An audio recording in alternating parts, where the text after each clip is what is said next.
Hello, friends. I'm Kanchan from Makul Mac Technologies, and you are welcome to our show. Today, we have an interesting personality to discuss, and to discuss about this interesting, larger than life personality. We have our guest, Sitesh Srivastav, who has a deep interest in corporate training. He's closely associated with radio broadcasting. He's an IT professional. So, welcome to the show, Sitesh. How are you doing today? Thank you. Thank you, Kanchan. Lovely talking to you all the time. How are you doing? I'm fine, Sitesh. And yesterday there was a birth centenary for the great Shivaji Maharaj. And I thought, let me discuss about this great personality with you because I know that you also like great personalities like Shivaji, and you have read about this personality more than me because we had been talking about great personalities of India. And Chhatrapati Shivaji Maharaj is undoubtedly one of them. So, Chhatrapati Shivaji Maharaj is considered to be one of the greatest warrior of his time, and even today, stories about his valor is narrated in most of the parts of our country as a folklore. With his valor and a great administrative skill, Shivaji carved out an enclave from the declining Adil Shah Sultanate of Bijapur. So, let's say more. Let's our viewers know about Shivaji Maharaj more.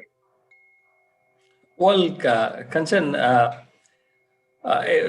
thanks for bringing up this subject. And in the modern history of last 300 years or so, uh, we must not forget the people who actually were able to unite this big piece of land uh, to a place, to a position, to a definition which we call as India. And when the interesting part is that when the Mughals were at the peak of their career, when the peak of their empire, when the Aurangzeb was the became the richest emperor of the world, and he started doing plundering in the country, we find a person who could rise from nowhere in the foothills of Maharashtra, and Shivaji came out from almost nowhere, and he was able to challenge the most powerful emperor of the world, and I mean, the highest ranking Mughal emperor of his time. And it is because of Shivaji that actually Mughals started declining in this country. And that is something that the great man, the Shivaji that we are discussing, and I'm really proud to know and understand whatever I have known about him. The military strategist, the guerrilla warfare expert, and the man who had not just the military expertise but also the strategic thinking. And that strategic thinking was enormous, that even after Shivaji passed away, the Peshwas that he created, that structure, they were able to control the Mughals, and from one time emperors they became just uh, the subjects of the Maratha warriors, all because of Shivaji. What Yes, are your memories? yes. I have read a lot in during my school and college days about Chhatrapati Shivaji. And he is remembered as a torch bearer of a good governance, as an accomplished administrator. Shivaji is also father of Indian Navy. Shivaji realized the importance of naval force in early stages and believed that it would keep them independent from foreign invaders like Dutch, Portuguese, British, and will also protect Konkan coast from pirates. So Shivaji Maharaj built a naval fort at Jagad. So that is a big contribution, and uh, as you said that Shivaji and Maratha Empire played a big role in the decline of Mughal Empire. Uh, even they have captured north areas also. They are not limited to only Maharashtra. They have a big empire. So I think Yeah. that is something, and the impact of his administration and his valor still exists in our generation, and in our people really respect and adore the past which is being given by Shivaji Maharaj. Yes, I think you could not be more right. He was the one man responsible for the decline of the largest empire in this world in the modern history, the Mughals. And in an interesting part, Kanchan, that I read is that uh, the tallest, the mightiest of the Mughal emperor Aurangzeb, in whose time the Mughal empire was the largest empire on this planet, Shivaji did not let Aurangzeb sit peacefully on the throne of Delhi. Last 20 years of his life, Aurangzeb spent fighting the forces of Shivaji in the Deccan Plateau. And the mighty emperor of Mughals actually could not return to Delhi to enjoy the throne that he built to the heights that he had taken the Mughal empire. He could not enjoy the fruits just because Shivaji did not let him do it. And there are very few leaders in the modern history who have actually transcended one generation. And today, after almost 500 years or almost 450 years of his Shivaji's time, we are still inspired by that great man. Even after his passing, the Peshwas carried on, his children carried on, and wherever they went, they actually brought what you say, good governance, as you said. And they were, the offshoots of Shivaji's legacy is when we see in Rani Lakshmi Bai, we see in Tatya Tope, we see in Peshwas, we see in our Marathas in our army, and of course the great Indian Navy.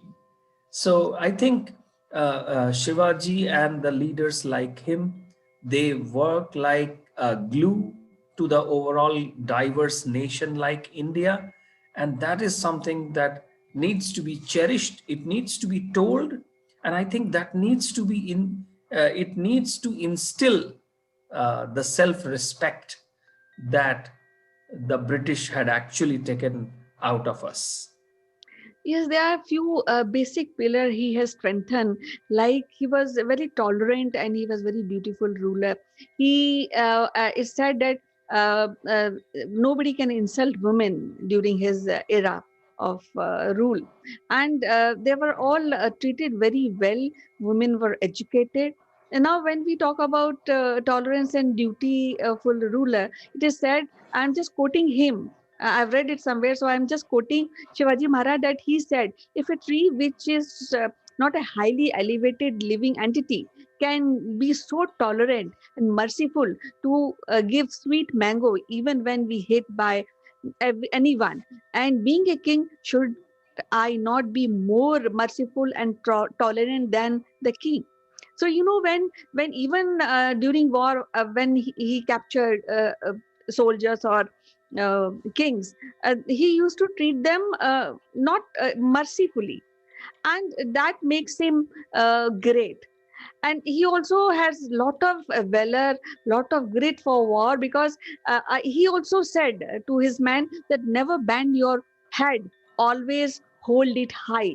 So that kind of leadership, that kind of feel he generated among people, among his soldiers. And that is why, as you said, that the war tactics were very, very refined.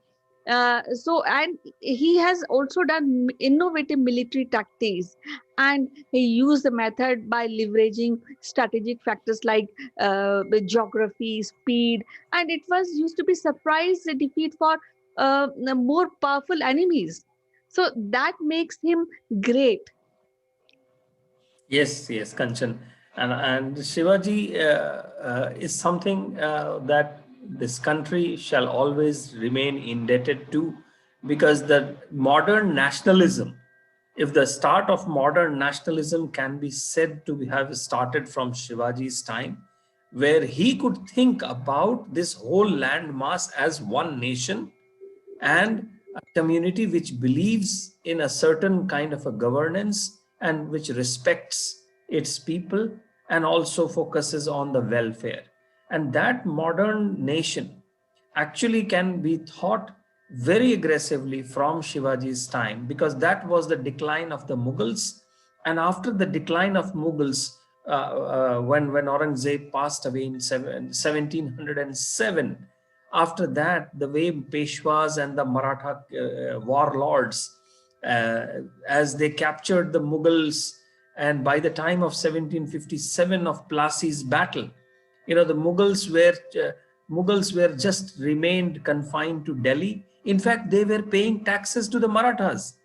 And that is to the legacy of Shivaji, that he could bring down a whole big, glorious empire to the foot.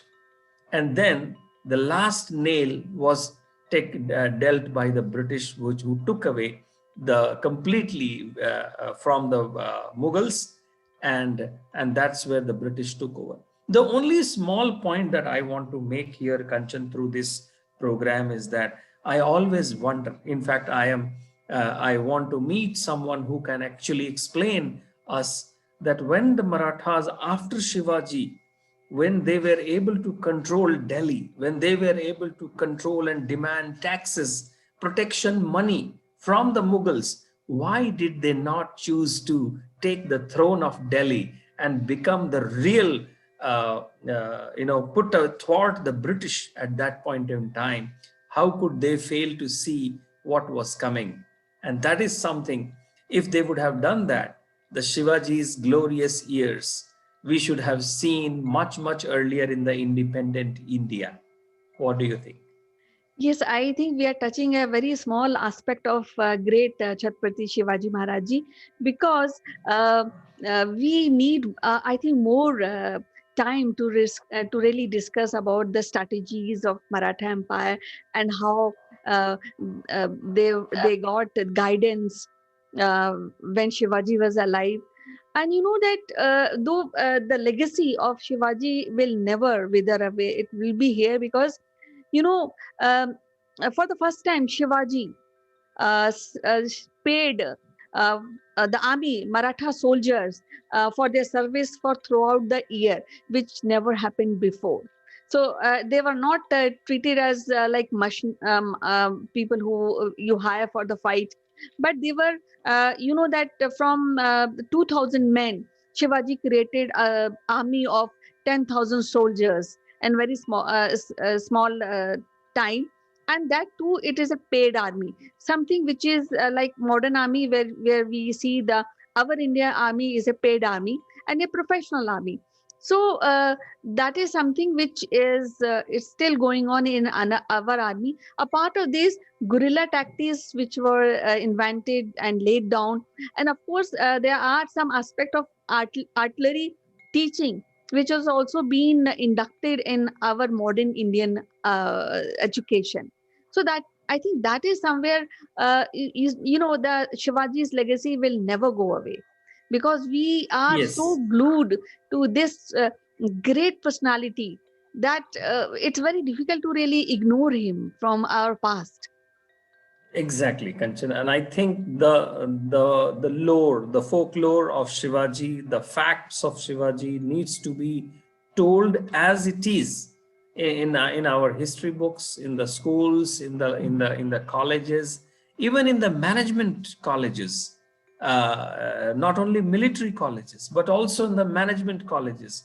How do you transform not just your small piece of company, but you must be able to transform? How do you do on a larger public? And I think in India has treated, the modern India, the independent India has treated well Chhatrapati Shivaji Maharaj.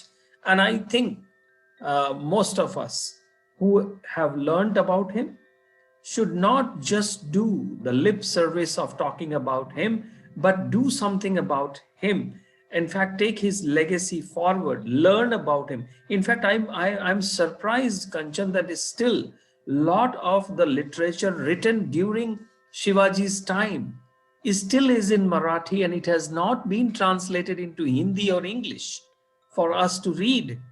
And I think that is important to come out, what happened. And there is no wonder that our National Defense Academy, NDA, is in Pune, which used to be the capital of Chhatrapati Shivaji Maharaj. Yes, and I feel that Shivaji was a great soldier. We can't, as I said, we can't be away from the impact, the impression of Shivaji Maharaj on our lives. And it is good. Even today, people uh, follow his ideas, and some the war cries like Jai Bhavani and Har Har Mahadev. All that become later on kind of independent for independence. There were slogans which were taken from these war cries. A part of this, I feel that Shivaji was not a king who was centrally devoted to himself or to Maratha. He fought for national. He fought nationalism, yeah, and he fought for India. And nationalism was the core aspect of his whole life, of his whole work, administration, and of course, fight. Yes, Kanchan, and more we talk about the great man, more we should be reminded about the idea of a nation, idea of a modern nation that he was able to at least perceive in his time. And he was at the peak of the Mughal Empire. He was able to stand, and he was able to actually make them tired enough from where the Mughals actually went into the downhill. And I think that is something the Indian army, the Indian military strategists, and they need to basically remind themselves, remember, it has to be taught to our students and children from the young age. And I'm not sure whether we have some interesting, what do you say, television programs or any. Do you remember any Bollywood movie coming on Shivaji? Do you Uh, remember? Actually, lately there was a movie, but it was not mainly on Shivaji. It was about his general. So, but then what I feel, it is so good that yesterday was his birthday, and we got chance to discuss about this great personality, which me and you, I think most of the people are mesmerized by his personality, the way they study in the school, the war, warfare, innovation in warfare. So that gives group. Well, we are very excited to really know more about this, and I think people should read more about Shivaji and his administration, the way he used to conduct warfares. And of course, the great thing is that he always very concerned about the honor of women, and people who were not giving a due respect to women, they were severely punished.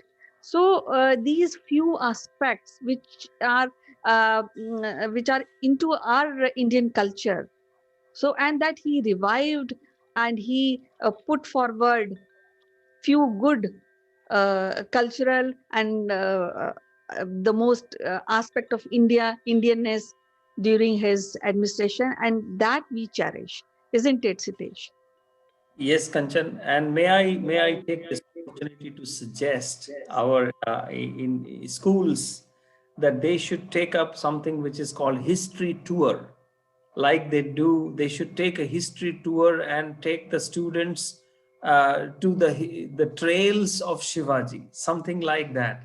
The trails of Shivaji, from where he started, the kind of great military strategic forts he built, the kind of forts he built, the kind of military warfare he did, the land he traversed from Maharashtra to then Delhi, and then again back from there, all his the trails of Shivaji can be a good history tour for the school children.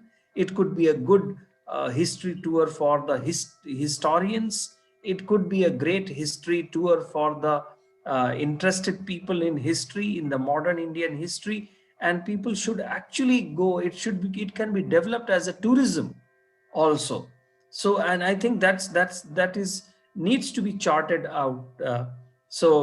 Maybe that's a befitting legacy. And I think why Bollywood could not make a big movie on Shivaji is because he's too big of a subject to be handled in just one movie, I think. Exactly. That is a big question for Bollywood also. So in the end, I just want to say Naman to Chhatrapati Shivaji Maharaj, and it was so wonderful to talk to you, Sitesh.